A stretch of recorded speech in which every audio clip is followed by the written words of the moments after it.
bussin', not for discussion. We play with drums like shit is percussion. Stay with a hammer like this is construction. Drink too much Henny, might shoot up. What's good, YouTube, man? It's your boy Clutch. We back out with another video, man. Today's video, we got the absolute best build in NBA 2K23. Now, this is actually one of my builds. I've never seen a build like this. It's a build that I handcrafted myself. I made it pretty much exactly how I want to play, and I wanted to make it so it could do pretty much everything on the floor and be unstoppable on any game mode. So I wanted to put you guys on this build. I've never seen anybody use this. Pretty much what it is, it's a 6'8" post score. It's pretty good. I'm gonna show you guys how to make it. Now on current gen, we're gonna be making this build a power forward. Like I said, you can make this build on next gen too. We'll get more into detail about that later though. But for current gen, we're gonna be making it a power forward. The reason for that is just because you get better takeover options if you make it power forward. Now if you're making this build on next gen, it doesn't really matter because it doesn't matter what position you are on next gen, you'll still get the same takeovers. But on current gen, make it a power forward, and this other stuff obviously doesn't matter. Now for the height, we are going 6'8". The reason we're going 6'8" is because, here, let me tell you guys the build. So it is a 6'8" post score, but it's not just an inside center. It can also ISO, it can pass the ball, it has elite defense. It's pretty much like an ISO lockdown post score build. So this build is having Hall of Fame quick first step, 89 ball handle, you're having a 95 steal, you can still shoot threes, you have good dunking, you have great defense.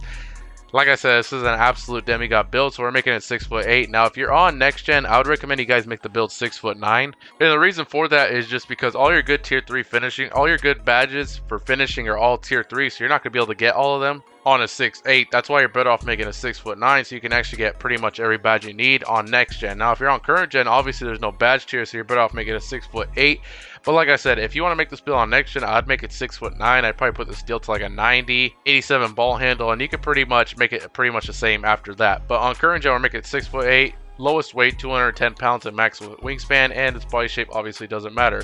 Now moving on to the attributes, man, make sure you guys copy it down just like this. So I gave you guys a 75 close shot that gives you silver fast twitch and silver fearless finisher. If you guys don't know, silver fast twitch is a very great badge. Pretty much as you can see, here's the description. Speeds up the ability to get standing layups or dunks off before the defense has time to contest. So pretty much you definitely need this badge. If you don't have fast twitch and somebody has pogo stick, they can easily just keep jumping up and down and you won't have time to go up in time. Now if you have fast twitch, you'll be able to go up and not be able to get a contest. Like you'll go up before they even have time to react. So you definitely want fast twitch and fearless finisher. We're not going to be using that badge on this build, but it's just good to have.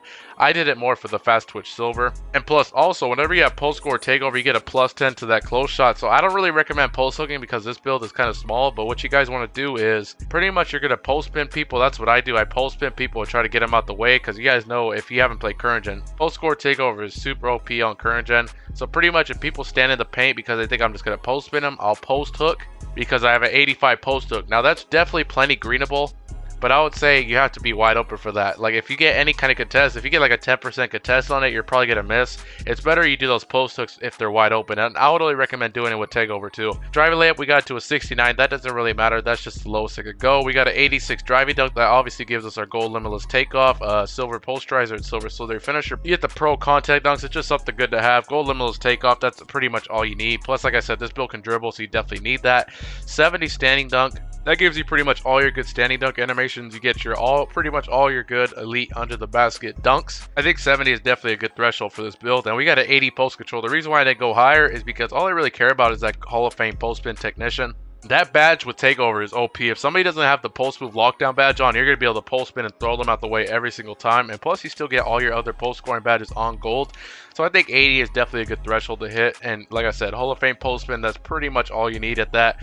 Now shooting, I only gave myself a 75 3-pointer. The reason for that is, and I know it is kind of low, me personally, I don't really need a high 3-pointer to shoot. I have a good jump shot for this low 3-pointer. Now I'm saying if you don't have a good jump shot for this low 3-pointer, if you're considering making this build, go check on one of your other builds what your current jump shot requires, like what 3-pointer requires, and then you can maybe change something around. I would say maybe, I don't know, if you want to drop maybe the interior defense, that's the only thing I could see maybe, or maybe if you want to sacrifice a steal a little bit to get higher 3-pointer, something like that. Like I said, I have a good jump shot for this 3-point rating, so it works fine for me. But if your jump shot requires 80 3-pointer, and if you don't want to risk not being able to shoot, then go ahead and put your 3-pointer to 80. But like I said, this works out for me.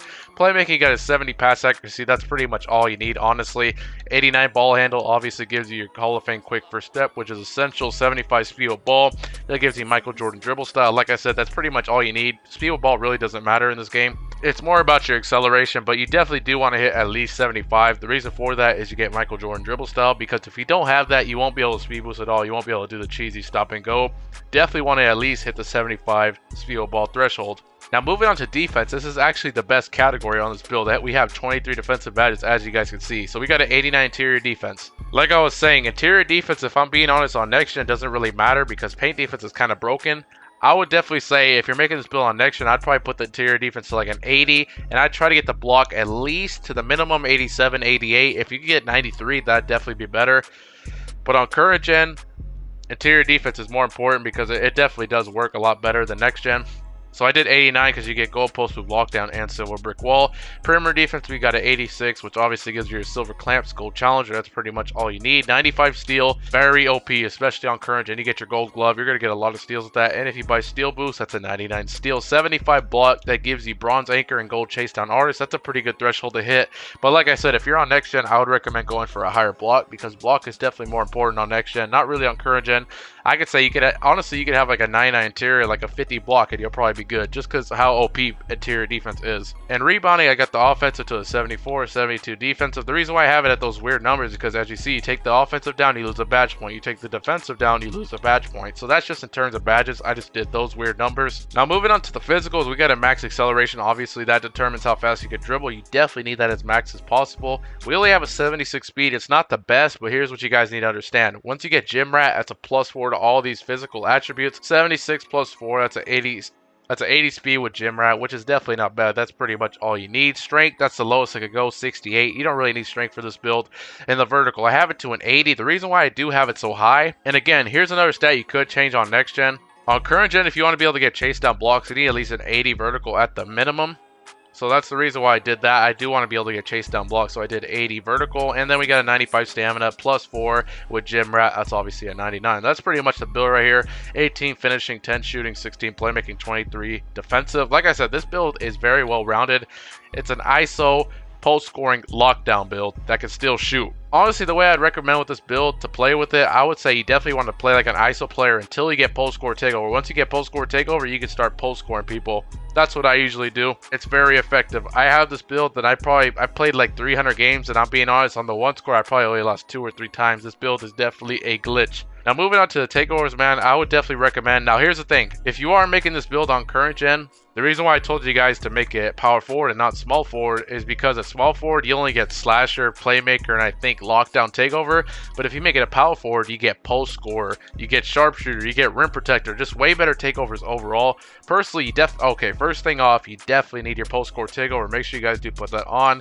And I would say it's either between sharpshooter and rim protector for the secondary. I personally do sharpshooter because my 3-pointer is low, so I want this to be able to help me shoot. But like I said, rim protector is definitely another good option you could go. And here's the build, man. This is what it's called. I'm pretty sure it's called, yeah, two-way slasher. Pretty catfish name because people see that name and they expect you can't shoot. People won't think you can't shoot at all, so they're probably going to leave you open, and that's a free 3-pointer. Like I said, shades of Josh Smith, Draymond Green, and Jason Tatum. But that's pretty much the end of the video, man. I hope you guys did enjoy it. Now, I did see the poll. I asked you guys if you guys wanted to see more next-gen or current-gen build videos. You guys did say next-gen, so from here on out, I'm probably going to be giving you guys next-gen build videos. I understand, though, it definitely is more complicated on next-gen because of all the badge tiering and stuff like that. Current-gen's pretty easy because you don't have to deal with all that stuff, so I will be hooking you guys up with the best next-gen build videos. Just make sure you guys subscribe, turn on the notification, follow me on Twitter. But that's pretty much it, man. I hope you guys did enjoy this video, and I'm out.